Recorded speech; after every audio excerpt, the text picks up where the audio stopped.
जय श्री गणेशाय नमः। अविघ्नमस्तु। आई कुलस्वामिनी माते की जय।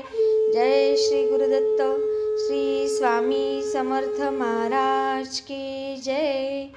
निशंक होई रे मना, निर्भय होई रे मना, प्रचंड स्वामी बळ पाठीशी, नित्य आहे रे मना, नित्य आहे रे मना। श्री स्वामी समर्थ महाराज। नमस्कार स्वामी भक्त हो, श्री स्वामी समर्थ। मी सुनीता राजपूत आपल्या स्वामीओम चॅनलमध्ये सगळ्यांचे स्वागत करत आहे। मागे सोनलताईंनी एक आपण व्हिडिओ टाकला होता सोनलताईंचा, त्या आज स्वामी प्रकट दिनापासून एक स्वामींच्या वेगवेगळ्या कथा आपल्याला सांगणार आहे। आणि हे आपल्याला कुठलेही ग्रंथ वाचायला जमत नाही, तर स्वामी राजा नावाचा जो ग्रंथ आहे त्याच्यातल्या कथा सोनलताई स्पेशल आपल्यासाठी घेऊन येत आहेत। तर कृपया ह्या कथा सगळ्यांनी ऐका आणि स्वामी राजा ग्रंथाचं पारायण केल्यासारखं होईल, याचा लाभ सगळ्यांनी घ्या। श्री स्वामी समर्थ, श्री स्वामी समर्थ। नमस्कार स्वामी भक्त हो, आज आपण आपल्या स्वामी गाथा या ग्रंथातील प्रकरण 2 हे ऐकणार आहोत। आज खंडेनवमी, घट उठायचे म्हणून घरात बायकांची लगबग चालू होती।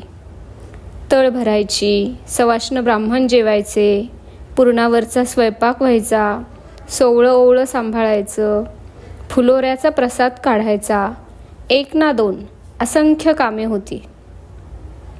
गजराबाई भाजीची डेखं आणि सटरफटर कचरा टाकायला बाहेर आल्या। तो तिथे चिंतोपंत चोळप्पांची चौकशी करीत होते।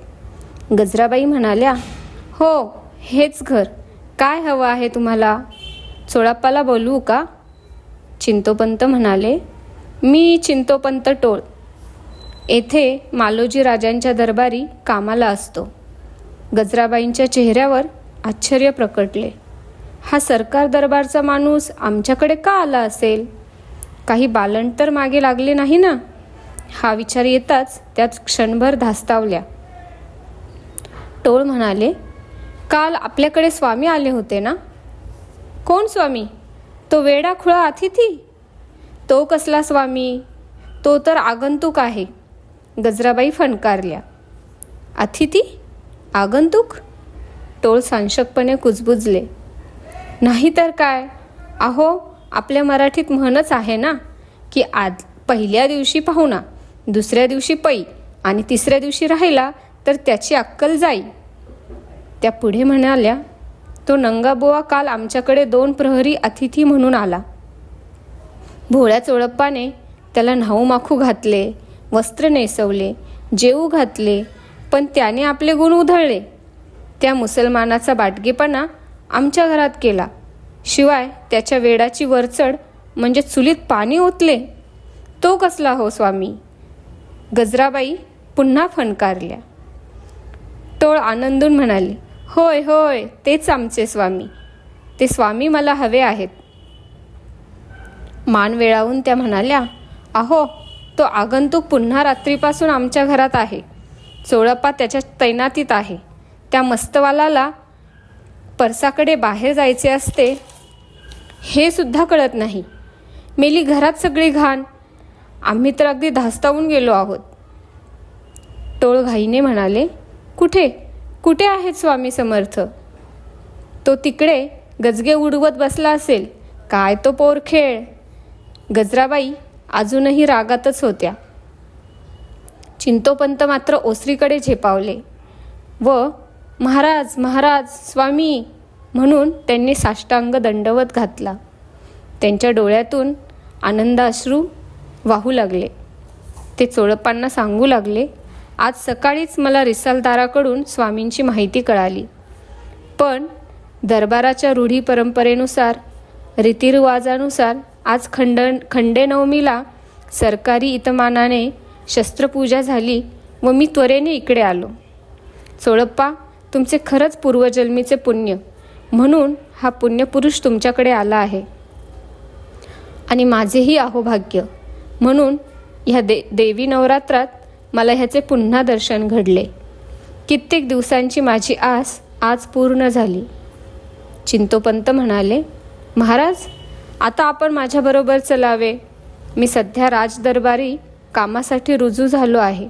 आपली नीट व्यवस्था ठेवील, आपली सर्व बडदास्त योग्य ठेवील.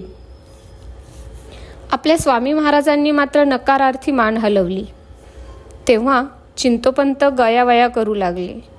घरातल्या बायकांना तर हा सगळा अचंबाच वाटला. या वेड्याखुळ्याला इतक्या विनवण्या कशासाठी? बखोटे धरायचे आणि घेऊन जायचा. अक्काबाई कुजबुजल्या. अजून ह्याच्या खुळेपणाचा हिसका कळला नाही चिंतोपंतांना, म्हणून हा आग्रह. मुकाटाने गेला तर बरंच होईल, भगवंताची कृपाच म्हणायची. महाराज म्हणाले, मुझे घी रोटी नहीं चाहिए, यहाँ का साग भाकरी बहुत अच्छी है.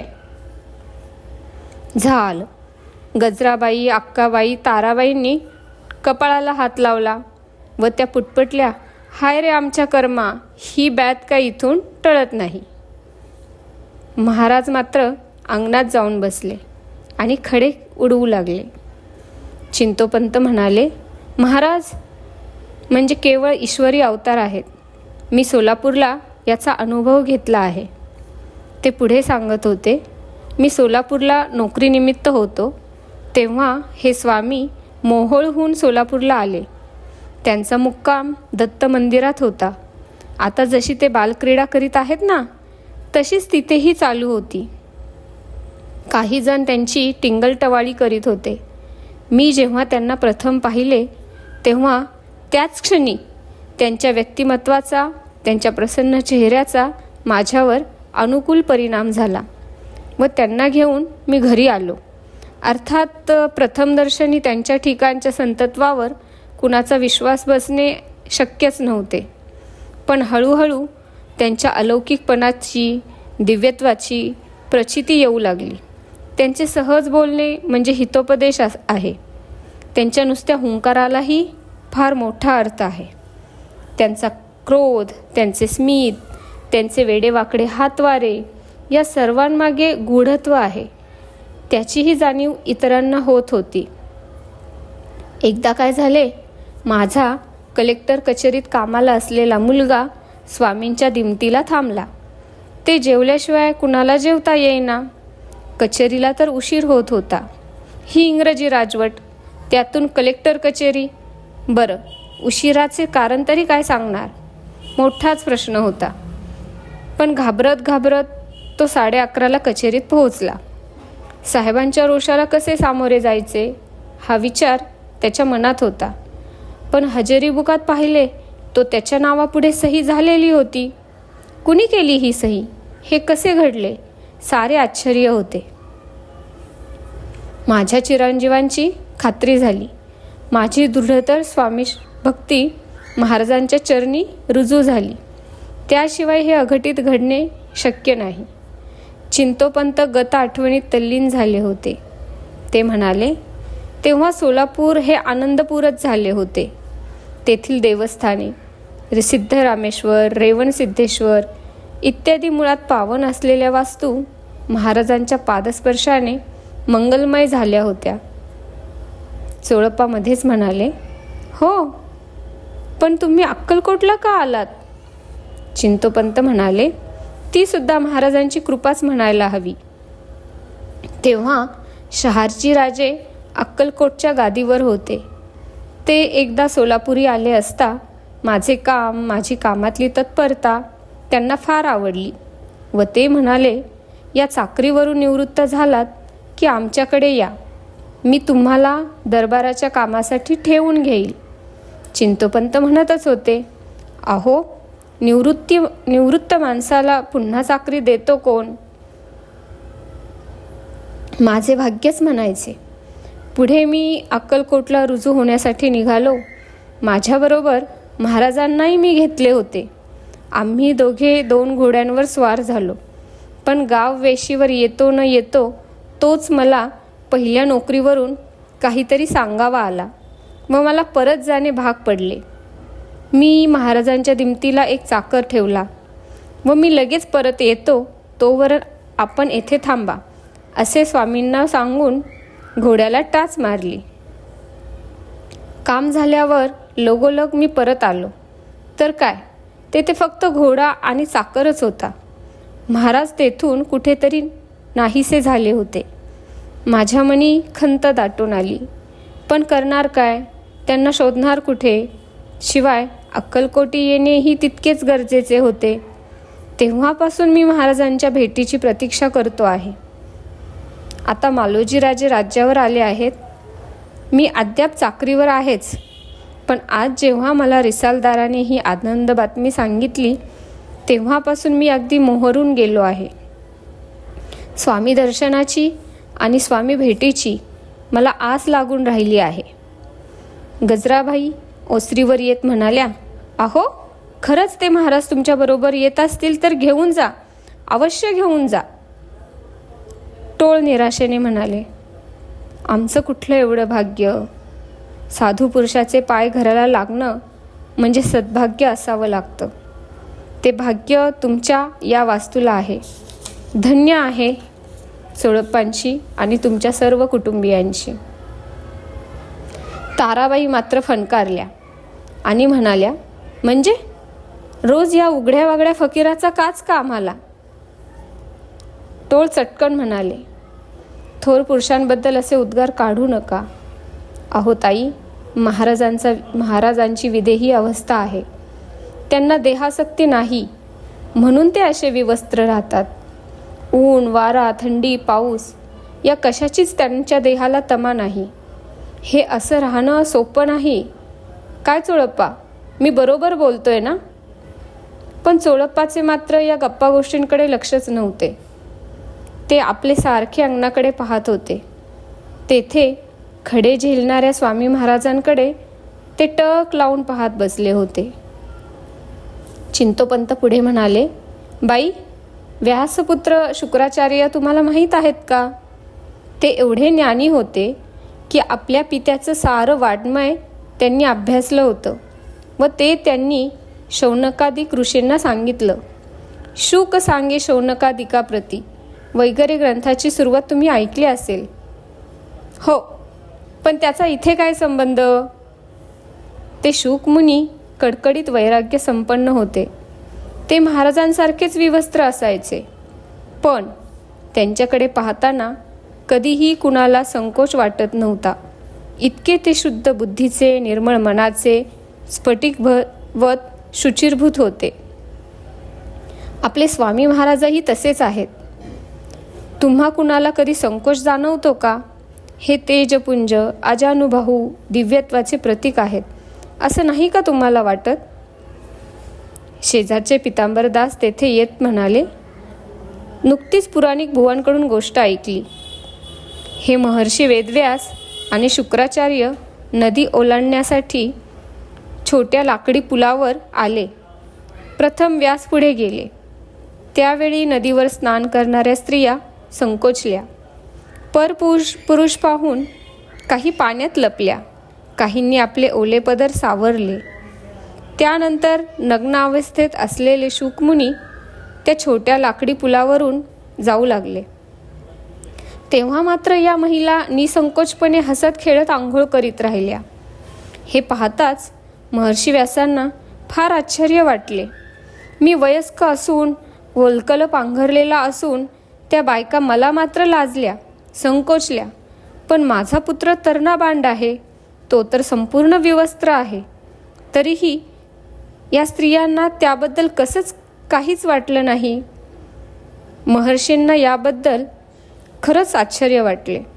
त्यांनी याबाबत त्या स्त्रियांना विचारलं. त्याबरोबर एक स्त्री पुढे होऊन म्हणाली, शुक मुनी वैराग्य संपन्न आहेत. त्यांच्या नजरेत सुद्धा पाप नाही, आसक्ती नाही. अशा स्वच्छ निर्मळ पुरुषाबद्दल आम्ही शंका का घ्यायची? आणि त्याबाबत लाज वाटण्याचंही कारण नाही. अक्काबाई म्हणाल्या, हो हो, पुरे झालं. पुराणातली वांगी पुराणातच ठीक आहेत. आता मात्र हे कलियुग आहे.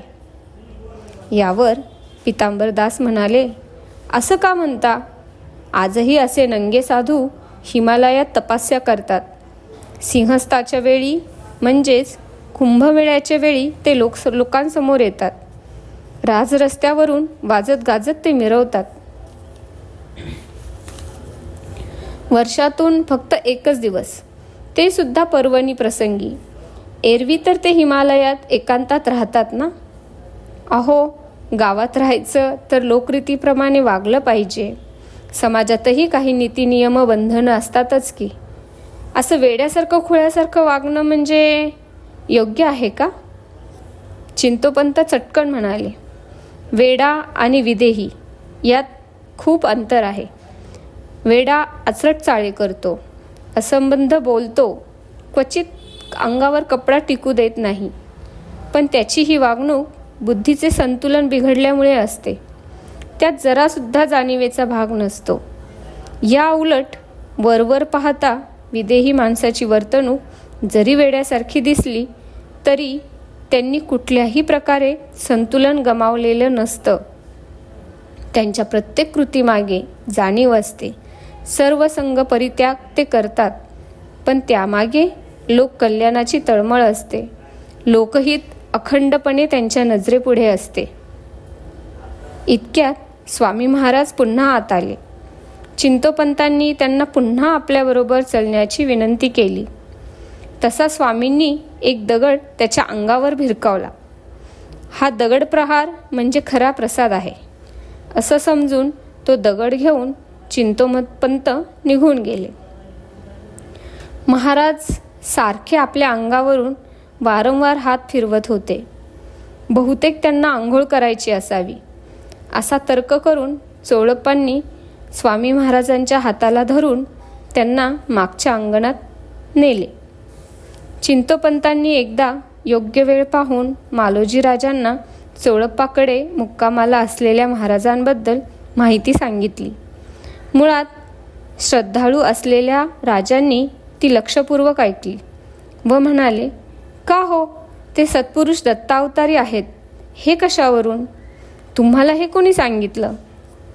चिंतोपंत नम्रतेने म्हणाले, राजे, मी सोलापुरास मामलेदार म्हणून चाकरीस होतो. तेव्हा माझ्या हाताखाली नगदी कारकून म्हणून काम करणाऱ्यास मी सरकारी कामासाठी साताऱ्याला पाठवलं होतं. त्याचं काम आटोपल्यावर तो श्रीक्षेत्र पंढरपूरला विठ्ठल दर्शनासाठी गेला होता. आजपासून साधारण 7 ते 8 वर्षापूर्वीची ही हकीकत आहे. ते 1846 किंवा 47चं साल असावं. राजे म्हणाले, पण या हकीकतीचा आणि त्या दत्तावतारी पुरुषाचा संबंध काय? फापट पसारा सांगू नका. मुद्द्याचं काय आहे ते बोला. होय महाराज, मी तेच सांगतो आहे. तेथे गोपाळ बुवा नावाचे प्रसिद्ध साक्षात्कारी थोर पुरुष वास्तव्याला होते. म्हणून आमचा कारकून त्यांच्याही दर्शनाला गेला. बुवांनी त्यांना विचारलं, तुम्ही कोण, कोठे असता? सोलापुरास मामलेदार कचेरीत नगदी कारकून आहे. त्याबरोबर बुवांनी लेखन साहित्य मागवलं व म्हणाले, मी सांगतो तो मजकूर तुम्ही लिहून घ्या. ते पत्र माझ्या नावे होतं महाराज, आणि त्यात लिहिलं होतं की काही दिवसांनी तुला महान योगी सत्पुरुष दत्तात्रयाची गाठ पडणार आहे. त्यांचा दर्शन योग येणार आहे आणि त्यांच्या सहवासाचेही सद्भाग्य तुझ्या नशिबात आहे. मालोजीराजे आश्चर्याने म्हणाले, असं? मग तो योग केव्हा, कुठे आणि कसा घडून आला? तुम्हाला याची प्रचिती आली का? होय महाराज, सोलापुरी दत्त मंदिर आहे, तेथे स्वामी महाराज बालभाव पिशाच्य वृत्तीत होते. त्यांना घेऊन मी घरी आलो. मग काय, सर्व आनंदमय वातावरण निर्माण झालं. माझा मुलगा, जो सरकारी नोकरीत उच्च पदस्थ आहे, तोही या महाराजांचा निस्सीम भक्त झाला आहे. तुम्ही सांगता त्या व्यक्तीबद्दल आम्हीही बरंच ऐकून आहोत. तुम्ही आपल्या बाबासाहेबांच्या विश्वासातले म्हणून सांगतो. हा असा विक्षिप्त मंत्रचाळ्या माणूस, ह्याच्यावर बारीक नजर ठेवायलाच हवी. म्हणून आम्ही गुप्तपणे सेवकांची व्यवस्था केली आहे. आम्ही राज्य करते तेव्हा आम्ही असं जागरूक राहायलाच हवं. हे कंपनी सरकारचं राज्य, शिवाय जिकडे तिकडे उठावाचं वातावरण, त्याचे पडसाद आपल्याही संस्थानापर्यंत येतात. तेव्हा आपण सावध असायलाच हवं. इकडे झाशीच्या राणीसाहेब लक्ष्मीबाई, ब्रह्मावर्तास असलेले पेशवे, तात्या टोपे, शिवाय वासुदेव बळवंत फडक्यांसारखी माणसे, सामान्य जनता इंग्रजी राजवटीने त्रस्त झाली आहे म्हणून काहीतरी क्रांतिसंग्राम करणार अशी वंदता आहे. तेव्हा इंग्रज गाफील राहणं शक्य नाही. त्यांचं हेर खातं मजबूत असणारच. तेव्हा आपल्या अक्कलकोटी आलेला तो गृहस्थ वेड्याचं सोंग घेऊन आला नसेल हे कशावरून? तो इंग्रजांचा हस्तक असण्याचीही शक्यता आहे. म्हणून आम्ही त्याच्या पाळतीवर गुप्त रूपात सेवकांची योजना केली आहे. टोळ म्हणाले, आपण राज्य करतं म्हणून आपण जागरूक असायलाच हवं. त्या दृष्टीने आपण केलेलं हे योग्यच आहे महाराज. पण स्वामी महाराजांचा आपणास अनुभव येत आहे. राजे म्हणाले, अद्याप संशयाला बिलकुल जागा नाही. पण ज्या ज्या हकीकती मला कळतात त्या मात्र विचित्र आहेत, अमानवीय सुद्धा आहेत. अमानवी? चिंतोपंतांनी विचारले. हे महाशय अंगावर वस्त्र टिकू देत नाहीत. त्यांना भरविल्याशिवाय ते जेवत नाहीत. शिवाय त्यांच्या ठिकाणी स्थिरता नाही. रोज निदान 7-8 ठिकाणी सैरभैर फिरतात. ते चोळप्पा अखंडपणे त्यांच्या मागे मागे असतात. हे काय योग्य वर्तन आहे? हे वर्तन विचित्रच झाले की अमानवी. एका निर्मनुष्य ठिकाणी मात्र ते नित्यनेमाने ध्यान लावून बसतात व ही माझी तपसाधनेची जागा आहे असं म्हणतात. अहो चिंतोपंत, काय आश्चर्य पहा. ते बसतात तेथे वडाचं रोप उगवलं आहे आणि पाहता पाहता ते भराभर मोठं होत आहे. लवकरच तो घनदाट वटवृक्ष होईल. ते म्हणतात, हा वृक्ष मी लावला आहे, तो माझ्यासाठी उत्पन्न झाला आहे. चिंतोपंत म्हणाले, मला तरी हे फार अर्थपूर्ण वाटतं.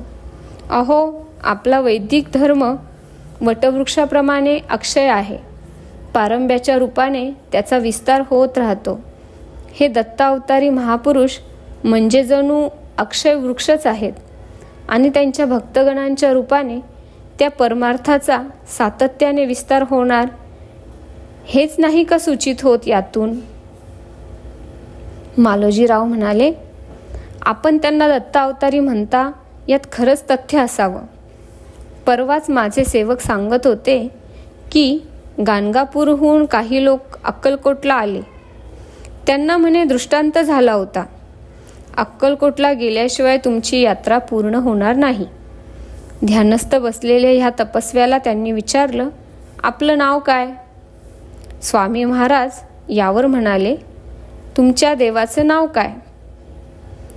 गुरुचं नाव काय? तो एक यात्री म्हणाला, गाणगापूरचे नृसिंह सरस्वती. स्वामी महाराज म्हणाले, माझं नाव नृसिंहभान, दत्तनगर माझं गाव, वटवृक्ष माझा मूळ पुरुष, मी यजुर्वेदी, माझं गोत्र काश्यप आणि मीनरास. बोला, आणखी काही माहिती हवी आहे? ते पुढे म्हणाले, जर अधिक चौकशी कराल तर श्रीमुखात मारील. ह्या अशा चौकशीपेक्षा आपलं कर्म करा, नामस्मरण करा. महाराजांच्या या स्वरातली जरब ऐकून ते यात्रेकरू तेथून निघून गेले. पण त्यांना ह्या दिव्य पुरुषाच्या दर्शनानं समाधान झाल्यासारखं जाणवत होतं, असे आपले गुप्तचर मला सांगत होते. माझा अधिकार नसताना सुद्धा मी आपणास विनंती करतो की आपणही एकदा त्या पुण्यपुरुषाचं दर्शन घ्यावं. महाराज, आपल्या संस्थानाचं अहोभाग्य म्हणायला हवं. अशा अवतारी स्वामींचे आपल्या येथे वास्तव्य झाले आहे. मालोजीराजे म्हणाले, हे गृहस्थ तरीसुद्धा संशयास्पद वाटतात. आता पहा ना, त्यांची उत्तर भारतातली मुस्लिमांसारखी उर्दू लकबीची भाषा आणि त्यांचा तो शिवराळपणा, पुण्यपुरुष आणि शिव्या, हे मनाला पटत नाही. चिंतोपंत म्हणाले, राजे, संशय दूर करा. संशयात्मा विनश्यती. आपण ह्या सत्पुरुषाचं दर्शन अवश्य घ्या आणि अनुभवातून आपलं मत ठरवा. मालोजी राजे म्हणाले, ते करीत असलेले चमत्कार अमानवीय नाहीत का? अहो, एका दरिद्री माणसाचं दारिद्र्य नष्ट करण्यासाठी त्यांनी हाडांच्या जुडग्याचं सोनं केलं. इथे बसून दूर गावच्या दुखणेकऱ्यांचं दुखणं बरं केलं. आणि असे छाछूचे प्रकार, करणीचे प्रकार, जादू, अगर हातचलाखीचे प्रकार करण्याची ह्यांना गरज काय? यामुळे तर संशय बळावतो. चिंतोपंत म्हणाले, हे चमत्कार श्री कृपेने होतात व हे असे चमत्कार संत ज्ञानदेव, संत नामदेव आदी थोर पुरुषांकडूनही झाले आहेत. म्हणून त्यांची योग्यता कमी होत नाही. ह्या चमत्कारांमागे भक्ताची श्रद्धा वाढावी, ती दृढ व्हावी, त्यात आनंदप्राप्ती व्हावी, हाच काय तो मुख्य हेतू असतो. महाराज, हे मी सांगायला हवं असं नाही, आपणही ते जाणता. आपण राज्यकर्ते म्हणून सर्व सावधगिरी बाळगता, ते ठीक आहे. पण माझ्यासाठी ही संशयाची आरशी डोळ्यावरून बाजूला करावी व एकवार त्या सत्पुरुषाचं अवश्य दर्शन घ्यावं, ही माझी आपणास कळकळीची विनंती आहे. याचा अवश्य विचार व्हावा. असे म्हणून चिंतोअप्पा मालोजी राजांना नमस्कार करून मोठ्या अदबीने तेथून निघून गेले. स्वामी भक्त हो, अशा प्रकारे हे दुसरे प्रकरण इथे समाप्त होत आहे. धन्यवाद. श्री स्वामी समर्थ. जय जय स्वामी समर्थ.